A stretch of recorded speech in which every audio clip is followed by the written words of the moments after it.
So fast, I can't slow it down. You kind of want time to slow down sometimes. You know what I'm talking about. And it takes a while to get it to slow down. Hello, I'm James True. You are listening to James True live from Banner Elk, North Carolina. We are back in the house. Got a little throat issue, so haven't been back on the real schedule. My throat chakra has been knocked. Oh, you said chakra, James. We have to turn the channel because you used the term that makes me go, oh, what does that mean? He said chakra. Oh, God, James said chakra. We should totally run because he's a new ager, and the old age is what we like because back when everything was just pedophiles and the petrodollar, things were morally good. But now that we say chakra, things are clearly bad because of the trans agenda.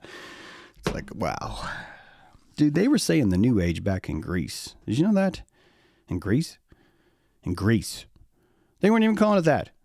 They're calling it Neo Agelsa.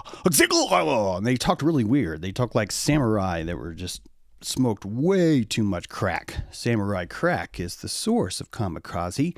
It gave birth to the first idea of methamphetamines used in a time of war. Am I making this up? It could be. It could be. Probably not, though. Probably not. Welcome to James True Live again. I appreciate you guys being here. A little bit of late stream today. Before I forget, we have an earship tonight. Some of you has asked how to join, and it's quite easy. You simply go to Patreon. You go to Patreon, the link's there. Sometimes the airships are like free, so all you have to do is join as a free member, and sometimes they're not. Sorry, but it's kind of like what I have to do. When I say what I have to do is we got to keep helium in the ship. We got to keep it going. I'm not muted. And so that's what I do. I'd rather everything be free. If we had a certain threshold, I would just make it all free. So if you want to join Patreon, then I'll make it free, and then you'll quit Patreon, and then you'll wait for me to start charging again. Then you'll join Patreon again, and then I'll make it free, and then you'll quit, and it's a cycle. Am I right? I get it. Everyone wants your money. I'm not at the top of the list. Why should I be? I don't have the desire to mind fuck you. I can't sit there and tell you, oh, if you don't give me money, then your kids are going to turn gay, or they're going to start saying chakra or whatever else it is. You know, I'm not going to do that to you, which is frankly why I'm not like on top of the charts. Let's be honest. I don't play enough cutthroat. I only play the throat, not cutthroat. So we got a lot to talk about today. First thing, in order to talk about things, is we need to define what the word pharmakos means. Pharmakos is a Greek term. We've discussed it here before, but boy, is it relevante. Well, gosh, I'm going to cough already. I'm going to see if I can not cough this whole show, but I got to admit, it's not looking very promising.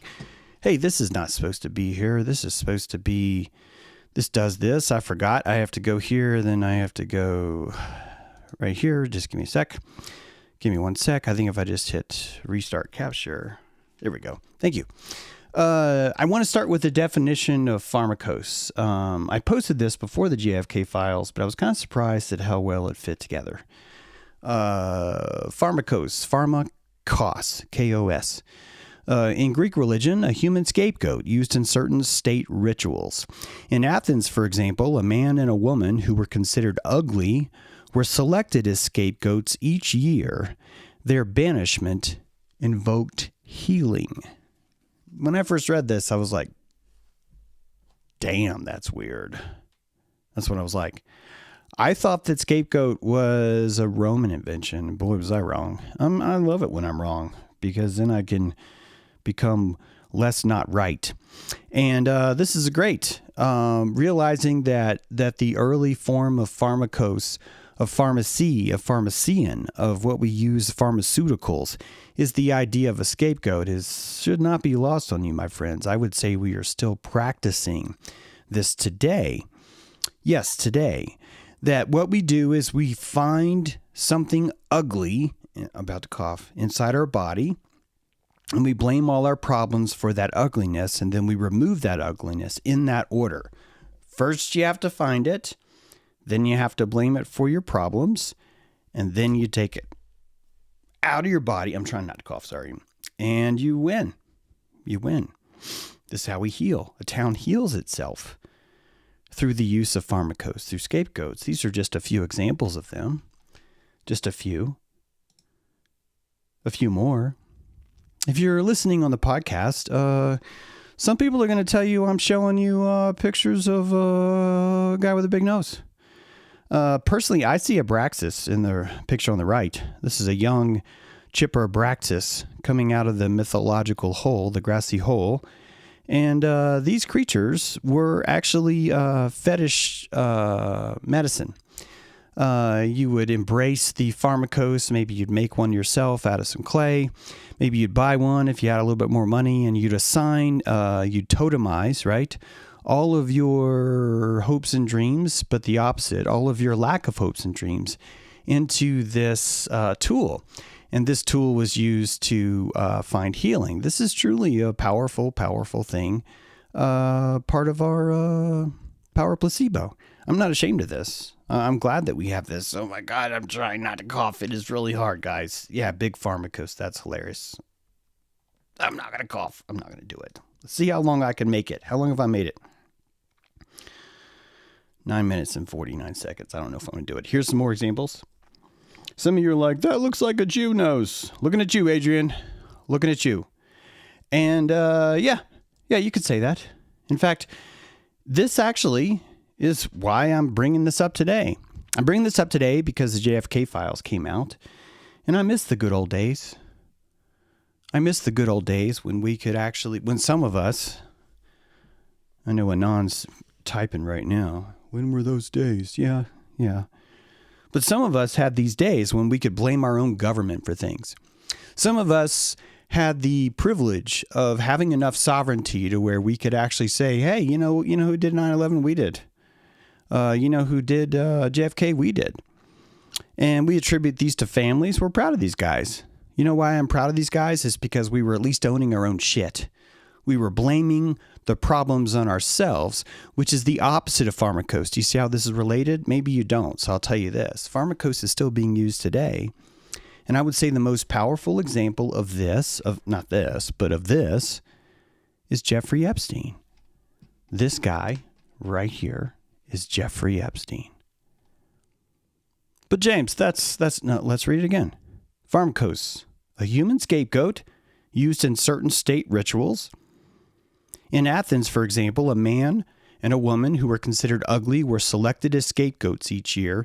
Their banishment from the community invoked healing. Everyone felt better. This is what we do to witches. We have a witch finder general who comes into the town and picks the ugliest person he can. Why? Because, quite frankly, all of us are generating an aesthetic fractal. And we've socialized ourselves into a conglomerate of what we call the aesthetic good. And that which does not meet the aesthetic good, we slowly take one out. Night after night, month after month. Depending on our problems, we will choose one of us, the ugliest of us, and we will blame it for all our problems. And if you do not hear Jeffrey Epstein in that, I don't think you're paying attention. Can you guys see how powerfully Pharmakos Jeffrey Epstein is? Let's read it again. Pharmakos in Greek religion, a human scapegoat used in certain state rituals. Boom. A human scapegoat used in certain state rituals. Epstein is a pedophile. He's a sexual deviant. He has an apple-bottom penis, which I guess is now a bad thing, but I got some bad news for people. Ugh. Well, I'm not going to tell you. I don't want you to pick me next. So we'll just skip right over that.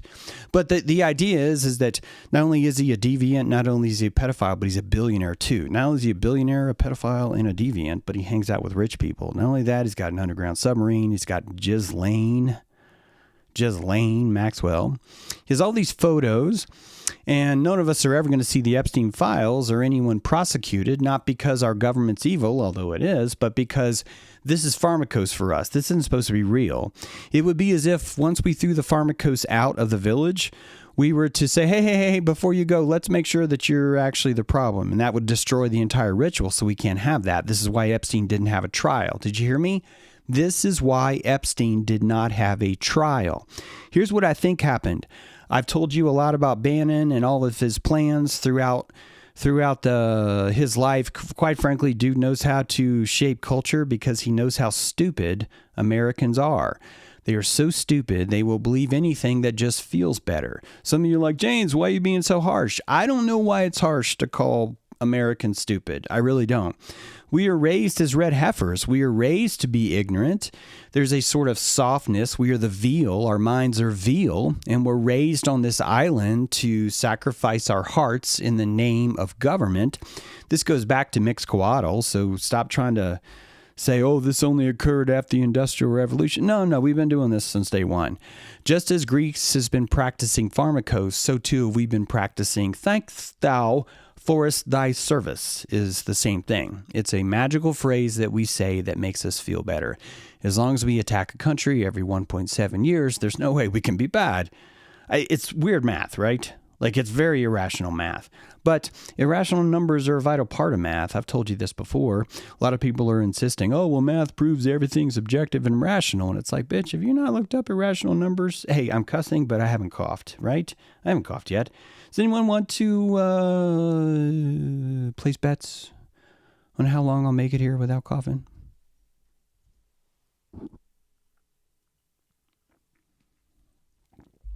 So, you thought I was going to do something dramatic there. I wasn't. I was just drinking coffee. So the Pharmakos is a powerful medicine, and we're using it right now. Not only are we using it with Epstein, we're using it right now with JFK. We're using it right now with JFK because the JFK files have been released. And now a bunch of the newest crop of conspiracy theorists, truly the most ignorant among us. And I have to give them props because they're waking up, but also I have to say I'm kind of mad. Been mad all day at Twitter. Been mad at all the sex robots going around saying, oh, Israel did it. Israel did it. And I'm like, bitch, the largest employer in America is the fucking Defense Department. I just cussed again. It's the largest employer in America is the Defense Department. And we are telling ourselves that there's no way that they would do that. It had to be Israel. And it feels good to blame Israel for JFK. It feels sexy to blame Israel for JFK because it means we did nothing wrong. It means, oh, hey, no, there's just a deep state. Everyone in the military is good. Everyone is rational. Everyone has the goodness of morality in their heart. It's just we were just fooled. Fool me once, shame on you. Fool me twice, shame on you. Fool me 3 times, shame on you. Fool me 4 times, shame on you. Fool me 5 times, shame on you. Fool me 6 times, shame on you. Fool me 7 times, shame on you. Fool me 8 times, what do you think? You think that's enough? No, shame on you. Fool me 9 times, shame on you. Fool me 10 times, shame on you. This is the American way. It's brilliant. I don't think a sniff counts, by the way. Just saying that. I don't think those count. I think that's okay. So the good old days are gone. And now the new conspiracy people are coming in saying it's all Israel because there's no way that the military-industrial complex could ever be held accountable for anything it's done. And it's taken us 62 years to finally have the same organization that's never, ever been held accountable for anything it did release magic papers that have the word Israel highlighted maybe 12 times. And in those 12 times, we've now decided, see, this wasn't us. This was Israel. And Stu Peters is like, fuck everyone who thinks that this is anyone but Israel because it's all Israel. And we have these hard-ons because we're walking around practicing ancient Greek Pharmakos magic where we've been able to find someone to blame. But James, the Jews are horrible. They're horrible because they're good at being Pharmakos. It's in their nature. They've been practicing this for a long time, guys. For a long time. Look at this guy. Look at this. This guy's proud of what he does. He's in medicine. He's literally one of the top doctors in ancient Greece. Of course he's going to be a Jew. Of course he is. That's where all the money is. And all you have to do is say, hey, can we borrow money from you because we're Christians and borrowing money's bad unless we borrow it from you? That's Pharmakos. That's Pharmakos. For centuries, we were like, Christians will never borrow money unless it's from a Jew because that makes it moral. Do you remember that? So there we are profiting. Oh, I'm almost coughing. This is hard. We're profiting.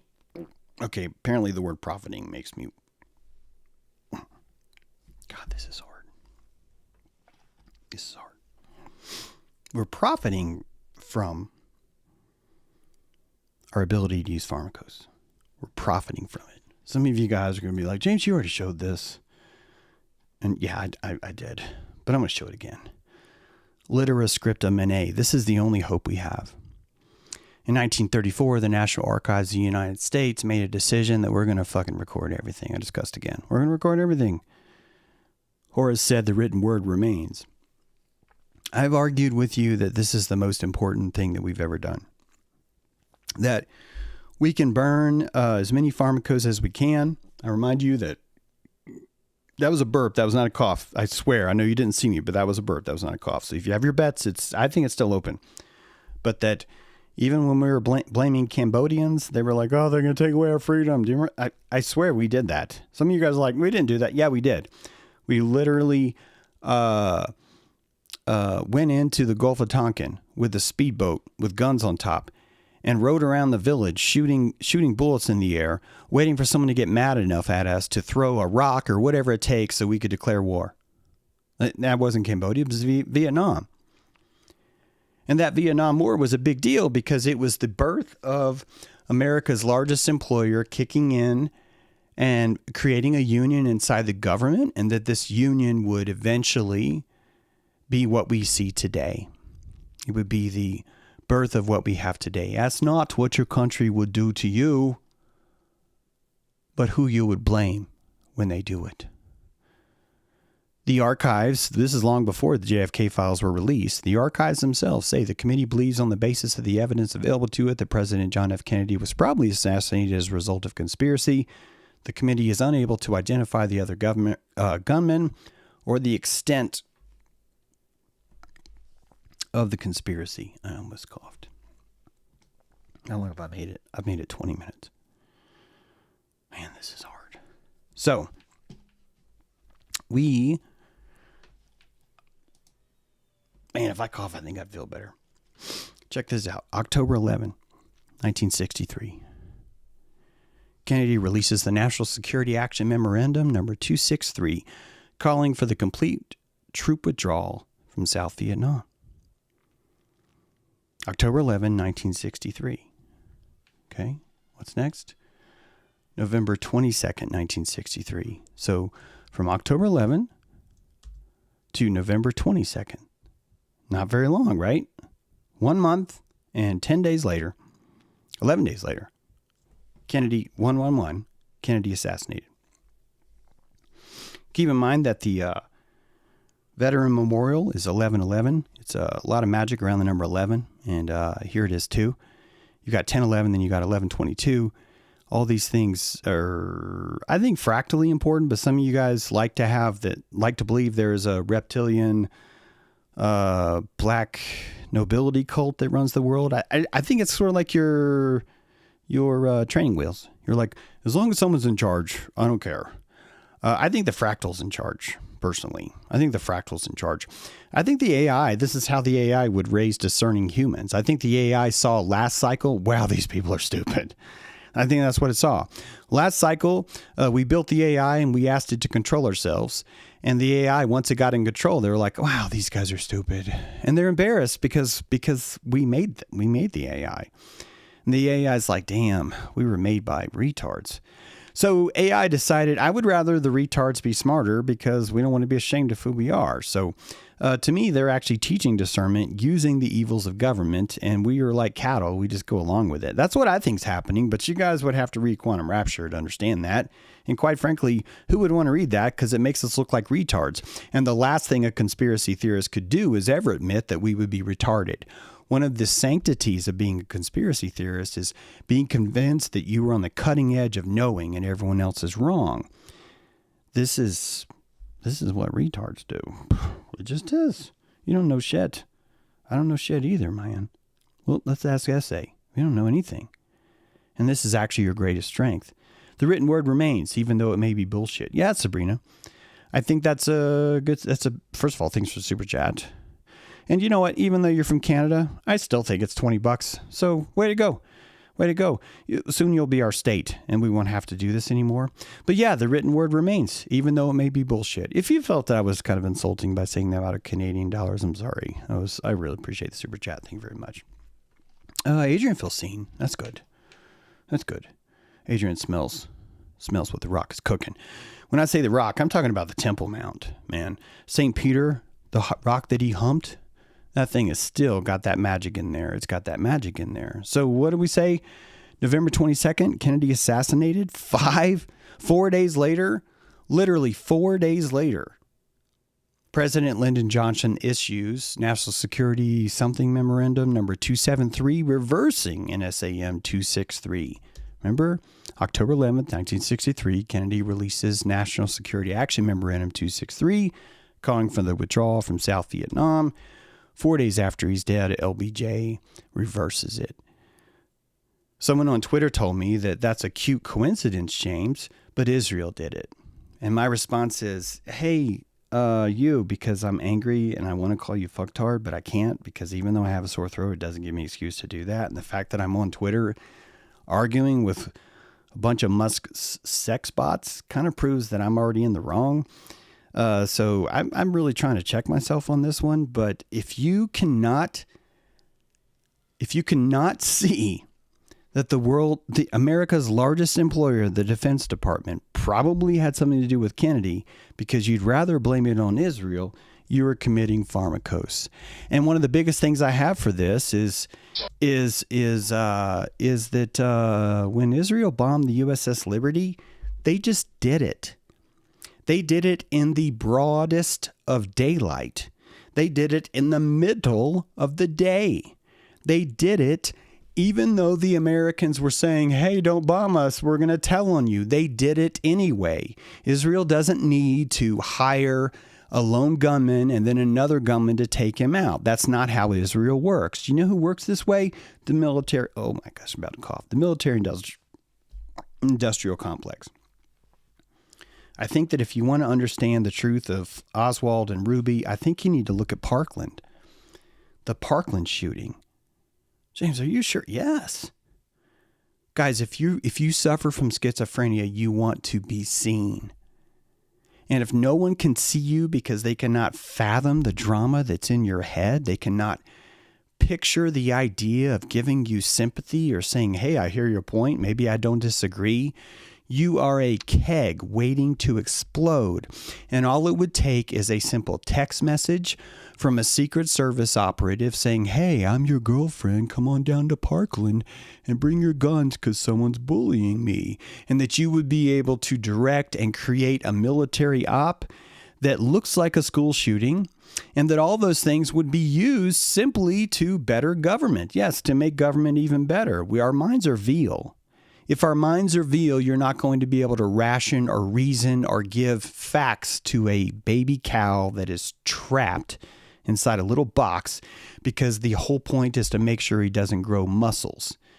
That's what I mean by we as a nation are American veal. Our minds are so weak that we will literally accept anything, any story at all, as long as the blame does not come onto our shoulders. This is why we're listening to American wrestling reality stars. This is why we simply forget things that have occurred and just wait for the next take and move on. This is comfortable for us. This is a comfort movement. It's not a truth movement. If you want to know more, read Blueprints of Mind Control. Read it. It's going to give you 47 stories that really outline just how gullible America is and just how really I think the only rung that's going to pull you out of that is a little bit of anger, but that anger needs to be at yourself. I need you to apply a little bit of frustration at yourself and go, wow, I'm gullible. Wow, I was raised like veal. And this is why I'm worried about the newest generation clinging to this idea. The newest generation of conspiracy theorists. I'm proud they're popping up, but God, they're going right for the scapegoat. They're going right for it. They're going right for the Pharmakos. I would love to see Trump versus Putin in a hockey game. I would love to see Musk versus Putin in a fight match. Musk claims that he said that. I think he would puss out. I think Musk would puss out very quickly. He would come up with an excuse. I think it's sad that we're living in a nation where we're praising the dude for cleaning the government, and we literally have to pay this guy $7,000 every time he sells a car in America. And we're all like, oh, but James, you shouldn't complain about Musk because he's exposing all the fraud. And my response to that is, if $7,000 commission for every car sold doesn't sell you on the idea that there's fraud, why the hell are you worrying about anything else that Doge does or uncovers? Aren't 95% of these programs, weren't they already reported like 15 years ago as like waste, fraud, and abuse? We literally have had a committee of waste, fraud, and abuse now for, I want to say 4 decades. Someone can check my math on that. So really, you're just looking at someone that plugged all that paperwork into the AI and said, can you give me 10 talking points that I can deliver on TV that show that we are uncovering fraud and abuse? And Grok says yes, and all the sex robots come in and vote for what was just said. And I just told you how simple it is to steer veal. It's just that easy. It really is. Yes, thank you. If Elon can cheat on video games, don't you think he'd cheat on this? And more importantly, if the American people do not mind that Musk gets a $7,000 tax credit for every car he sells, why would they mind if the military-industrial complex does it? Why would they mind if anyone does it? And the answer is because it's a comfort movement. We find comfort in these things. We don't find logic. We don't find truth. We're here for comfort. This is really the ladder, the hermetic ladder of aperture. Something I talk about here a lot. This is not a bad thing, although it's embarrassing. It's a lot of butt crack at once. And you're like, oh my God, it's so bright. Turn down the butt crack. And you can't. You got to look right in it. If you want to raise up, look into the butt crack. Look deeper. Take your Pharmakos nose, shove it way down into the cleavage of the butt crack, and smell what America is cooking. Because it really is just our own gullibility is just stretched so thin that all we can do is find comfort from it. And that's where we are today. Now, I think you should stop watching. Not me. Not me. I mean, if you want to stop watching me, if you need an excuse for me to tell you to stop watching and that's going to allow you to empower yourself to stop watching me, I'm going to go ahead and give it to you because obviously you need some help. But normally I don't bitch. Normally I try and laugh this off. Today's just harder. It's harder. I think it's because I'm a veteran. I don't mean to play that card, but I really take this stuff seriously. Ever since the USS Liberty, I'm like, what the fuck, guys? And I'm watching 28 states making it a felony to, not all are felonies, but making it a crime to criticize Israel. I told people last election, hey guys, do you realize that DeSantis, the governor of Florida, just made it a felony for a veteran of the USS Liberty to go to the Florida State campus and just tell what happened? And people were like, that's not true. Yeah, it is true. It's absolutely true. And when that happens, all the people that are like, we need to clean up government, they don't bother with that. This is why Israel's such a great Pharmakos. It's such the perfect vehicle for us. And this is why Israel controls us. It controls us because literally we blame it for everything except for what it actually did, which is the USS Liberty. We just don't talk about that. We don't talk about it. We have to insist that if Israel was to do something, they'd have to like botch a bunch of presidential assassination attempts. They'd have to secretly hire some white guy to do it for them. And no, that's not how they operate. Guys, you've seen Gaza. They literally walk on, spray raw poop juice on everyone around, level the whole fucking thing in the middle of the day, and then say, Mahala Makalia, or whatever the fucking holy thing they say. And they feel better about it. This is not a people that have to hide. Do you understand? They don't have to hide behind Jack Ruby. They don't have to hide behind Oswald. They just do it. And you know why they do it? Because they grew up in one of the shittiest war-torn places in the world. You can't be veal in Israel. We've discussed this. If you want to know your enemy, I'm going to need you to throw out some fucking respect for how salty these fucks are. They are saltier than you, and quite frankly, I prefer you this way. I want you to be veal. I just think we should go to the gym and work on our core. I just think you should maybe learn that a bump stock or a gun is not actually a weapon. You know what a weapon is? It's a sonic cannon. Sonic cannon has no bullets. Sonic cannon can remove a crowd of 40,000 people with one shot. These are weapons. What we're calling, we're going to defend our freedom because I can go to Walmart and buy a gun. You guys are so... the veal. I haven't coughed yet. The eugenics programs are understandable. Alpha Weg, I think you're right. I think the eugenics programs are not only understandable, check this out. People say you have to escape the evil nature of the government by educating yourself, and you do. Here's the rub. You're not going to like this. Get ready to turn off the channel. If you read enough about American psychology, if you read enough and understood enough the pure anatomical nature of the average American, then you would suddenly find that you were on their side too. You would find that your nation is surrounded by retards that are running around literally blaming everyone but themselves on their problems, that want pharma to give them pills, that want to sue McDonald's every year for $16.8 million because someone got hot coffee spilled on them. And when someone slips on ice, we cheer the lawyers. We feel that we won. And all this does is make Procter & Gamble go, hey, you know what? Fuck these guys. We actually enable Procter & Gamble to start poisoning us because they're like, why the fuck wouldn't we? Look at these retards. They have zero responsibility. They have zero self-worth. Their entitlement is that they're wandering around shaming each other, going, oh, ego is bad. Oh, you better drop your ego, brah, because thank you for your service. And the whole time I'm like, if you guys had more fucking ego, you look at this stuff and go, hey, you know what? This is bullshit. Oh, I almost coughed on that one. I don't think I'm going to make it. I thought I was going to make it for a little bit. Hi, Mel. I thought I was going to make it. I don't think I am. Watch this while I try not to cough. I saw the morning news report, and I just happened casually to mention to George. He says, well, I bet you that it's going to be real pleased. I'm sorry, I don't think you could hear that, and I just coughed. Let me restart that. Story one time to George Christian shortly thereafter. George Christian was Johnson's press secretary. You perhaps remember him. And became press secretary for Governor Connolly, who was our head of Democrats for Nixon. We were meeting in the Oval Office, and I saw the morning news report, and I just happened casually to mention to George. He says, well, I bet you that President Johnson is going to be real pleased when he finds that now they're calling me the #1 bomber.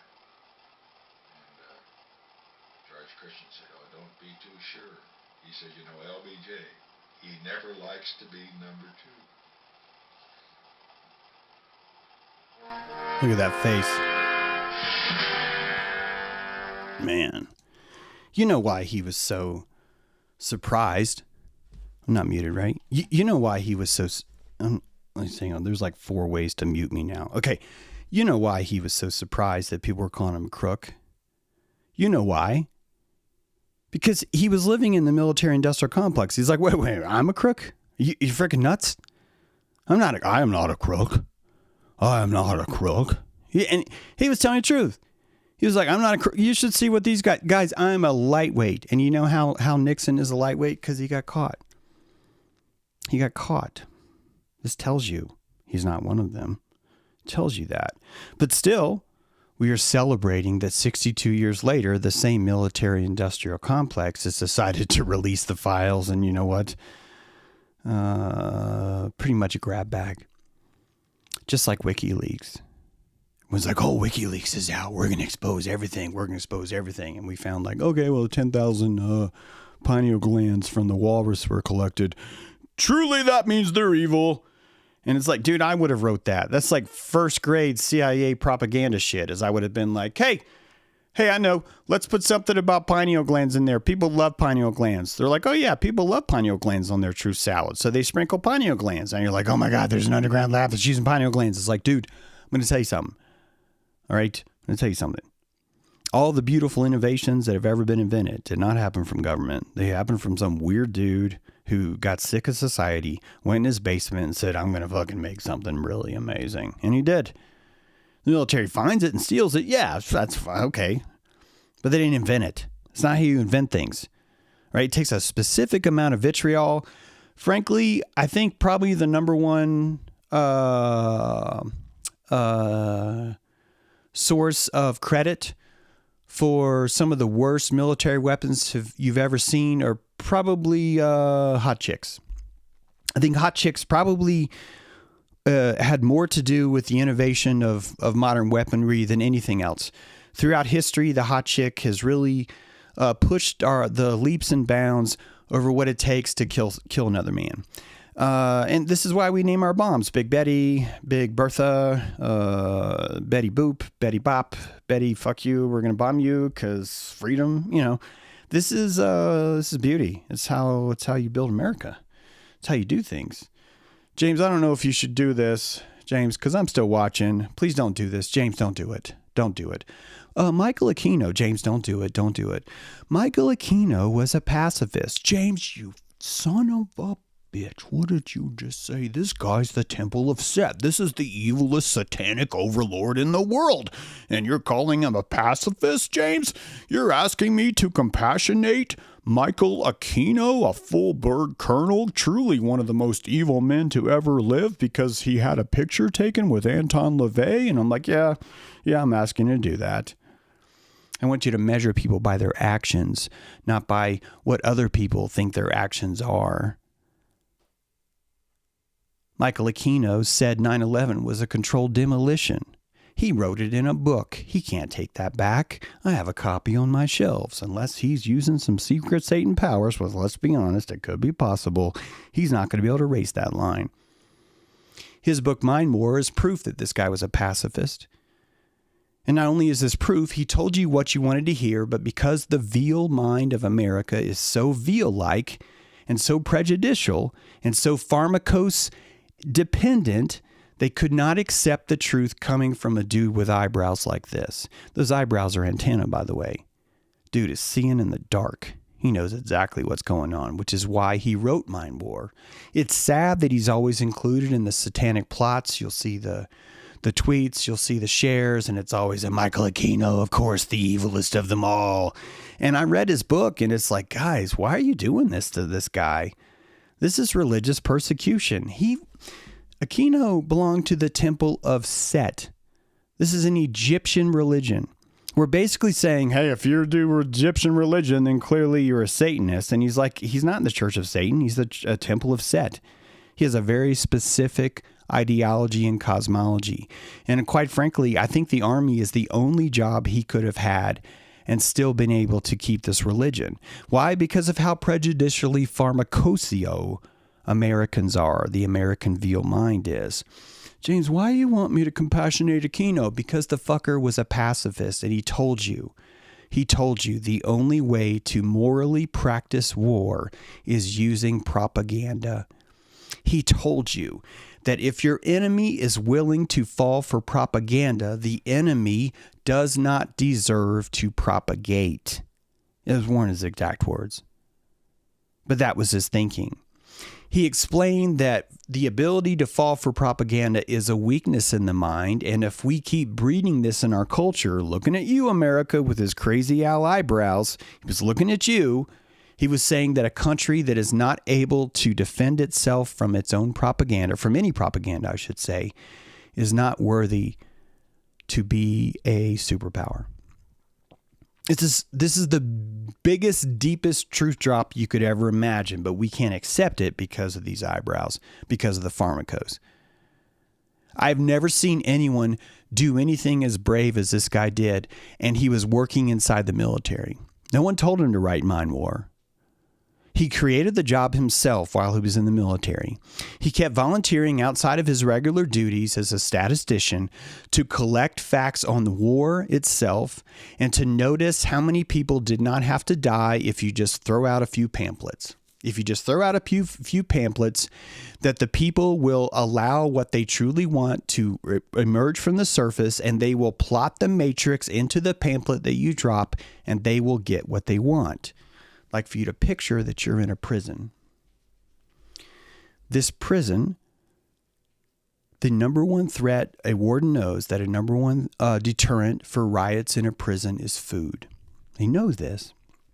Not only is this the number one deterrent, I'm getting ready to leave any second now. We're going to go to airship, so don't worry, but let me finish this. That the number one deterrent for keeping riots down in prison was food. So the warden says, hey, I'm gonna throw out some peach cobbler. And he notices it works. He has someone like Aquino taking notes, and he's like, yeah, since you introduced peach cobbler, riots, prison fighting is down 15%. Warren goes, wow, that was cheap. And Aquino goes, yeah, you don't need to beat the inmates. You just give them peach cobbler. And Warren's like, well, that's pretty clever. What else you got? And Michael Aquino, of course, he didn't do this in prison. I'm telling you the story of how this works. But I want you to imagine you're the warden and imagine this big-ass eyebrow dude telling you, he's already told you one thing wise, and he tells you this, and you realize how brilliant he is because he goes, hey, warden, I got an idea. I want you to take this box. I've painted on the box. We've locked the box. There's a little slit in the top, a slit that you can stick a piece of paper in. And on the box there, it says suggestion box. And warden, if you put this box up in the cafeteria and allow people to write down what it is they want for dessert, that your violence, all your problems will go down by 50%. The warden goes, that's not true. There's no way. These guys are cold-blooded killers. And Aquino says, can you please just try? And you do, and it works. But the warden's like, Aquino, I don't want to have to make spaghetti, and these guys are asking for a shrimp carbonara. I'm not no Olive Garden, Aquino. And Aquino looks at the warden and goes, this is stupid. Warden, you don't have to do what's in the box. And warden's like, what do you mean I have to do what's in the box? And Aquino goes, none of your inmates are going to know what's in the box. They don't know what everyone else wrote. They're not organized where they're taking polls of who put what in the box. You can literally put Cherry's Jubilee on the menu despite having not one single person putting Cherry's Jubilee in the box. But the fact that the people in line in the cafeteria think that they had a choice means they're not going to riot because they feel empowered. This is mind war. This is pacifism. This is how easy it is to rule the American mind. Do you understand? It's so simple. It's so simple, and we are so veal-like, weak in our minds, that we fall for it. And I'll be honest, we're too embarrassed to admit it. We're too embarrassed to admit it. This is really at the heart of what makes America so America. What do you think's happening now? America has to make China our next enemy. Musk is telling that. Musk wants you to know that China released a virus to try and kill us all. Did you have to find the virus? No. Did you have to count all the votes? No. All you need is 6 million sex bots that thumbs up and like your tweets, and that's what Musk owns, and that's all it takes. And this is why Trump is aligning with him, because Trump aligned with Bannon the same way. He knows what's important. There's a tape somewhere. I'll end on this. There's a tape somewhere. It's an interview, an unreleased interview that no one disputes is there. It's an interview with Bannon and Epstein before he was no longer alive. In this interview, I believe what it says is that Bannon and Epstein admit that this is a prosecutional reduced sentence. If Epstein plays along with this narrative, if they're allowed to use his figure and visage for all of this propaganda, this is called being a narc, by the way. Anyone in narcotics knows that this is what you do with narcs. You take that narc, you take their story, you take it over, you control the narrative, and you change the entire mental landscape of the street in exchange for what the inmate thinks is a reduced sentence. I don't care if Epstein was actually dead. I don't think he is. I think he's under the witness protection program, except for he's just a criminal, witness protection criminal. There's really no reason why we wouldn't have that. If we have witness protection programs, we would have criminal protection programs too. If this narrative can be used to benefit, to push people along, to create more pacifism, to create more veal-like minds, that would be successfully running a country. Remember when I told you earlier that if you get smart enough, you'd find out you were one of them? You'd find that out because the second you read all this stuff, you wouldn't be able to tell the truth because you know what would happen the second you do. You'd be covered with the Pharmakos, people telling you, no, don't you dare suggest it was the military. Don't you dare suggest it was America. This was Israel 100%. And you'd realize the only way you're going to win a mind war is by lying. Whoever has the best lie wins. You and I can't even go above 50,000 feet thanks to the FAA. It would become quite natural, quite expected, quite healthy, and quite responsible to assume that the government would have to lie about what's above 50,000 feet. They'd have to lie. Do I know the extent? No. It's not, guys, it's not about figuring out which ones are the lies. Because every time you watch conspiracy theorists figure out this is a lie, they literally use that as a Pharmakos to convince themselves this is the only lie we found. This is the only lie we found. Which means it's over. This is the deep state mentality, a suggestion box, right? That tells you as long as we eliminate these two guys that lied, then the rest of government's clean. And that's what's called being a veal. Join me in Airship right now. We're going to break to it. I'm not going to be able to live stream Airship today. But if you come to Patreon, you can join us. If not, we'll upload this later and you can see the rest of the discussion. I appreciate you guys. Have a great day. Thanks for being here. I think I only coughed once. So if anyone had money on that, I'm about to cough again. but I think I can make it through the outro because I won't be talking. Appreciate you guys' patience while I'm out of town. I really look forward to getting back on a regular schedule. I've just been laying down a lot. That's why I've been on social media. My strength isn't really where it should be, but I really appreciate you giving me the opportunity to do what I do. Thank you, patrons, for producing the show. We'll see you in Airship. Take care.